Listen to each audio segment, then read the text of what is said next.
So there are the people that have succeeded in pursuing knowledge, and there are those who are pursuing knowledge. And there are those that don't really pursue knowledge. They just sort of try to absorb it, which is it's what happens most of the time when somebody goes onto the internet.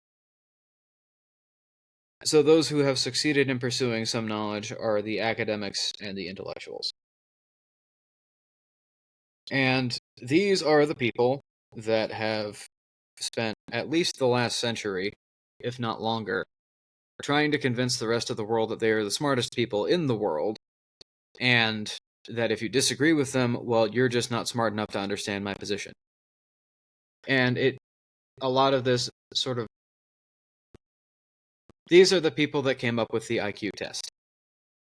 These are the people that, which by the way is basically a scam. There is no test that can tell you exactly how intelligent you are.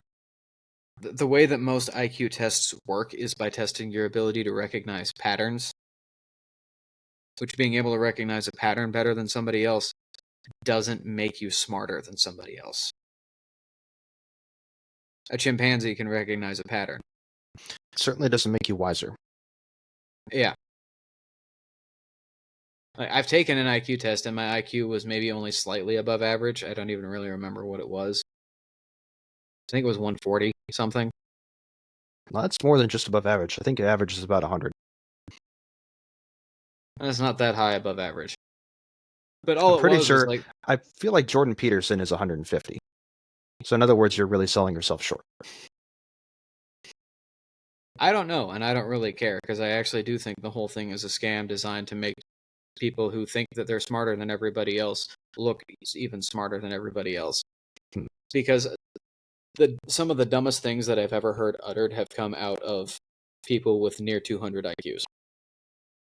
I'm pretty sure Bill Gates has an IQ of like 160 or 170. And he has said some of the dumbest things that I've ever heard uttered by a human mouth. So don't believe somebody's IQ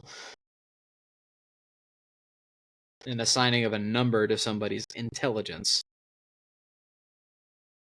because that's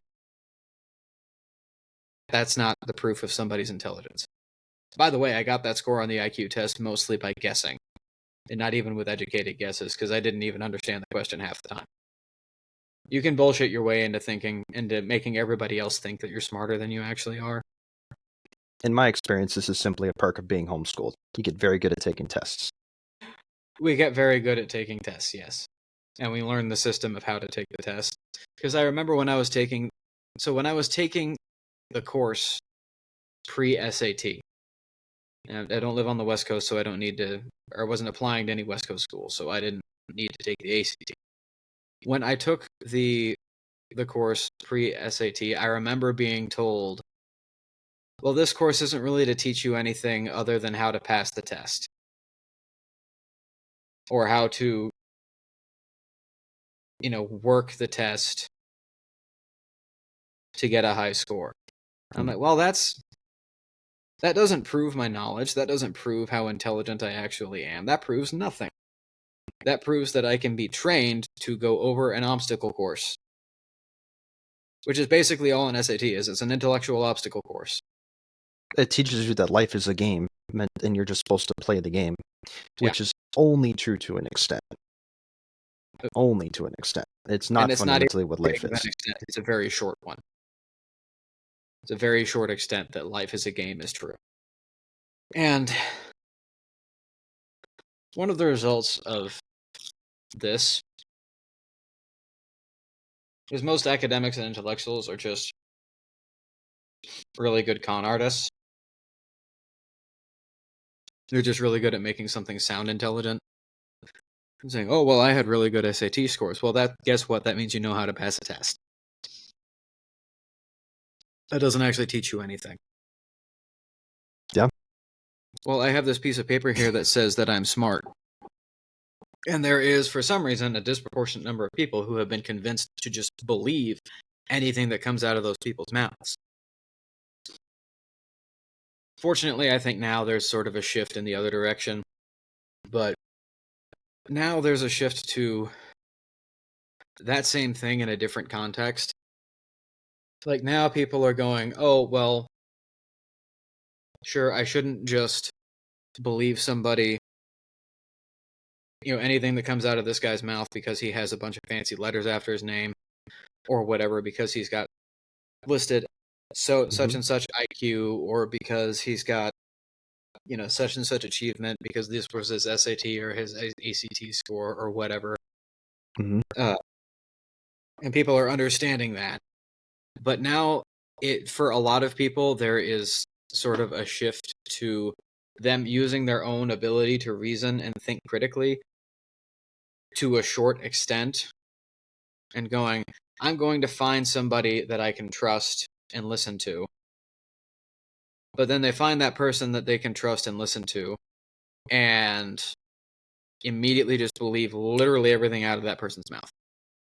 So now you're doing the same thing, but this time it's only been fueled by a little bit of reason and a little bit of critical thinking. Mm-hmm. So,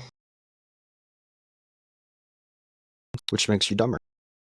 It makes you dumber. Basically, you don't have actual knowledge at that point. What you have is secondhand knowledge. It's what I'm going to start calling it now. It's secondhand knowledge, secondhand information, and hand-me-down ideas. Which are fine to an extent, but you need to think critically about them. What IQ ultimately measures is just the ability to do complex tasks, or at least think through complex tasks. Fine. That doesn't even mean you know anything. That will make you successful in the modern world and business, which is why it's so highly correlated with success. But success is not defined therein as wisdom. You want to know who the highest IQ person is in the universe that isn't God? Satan.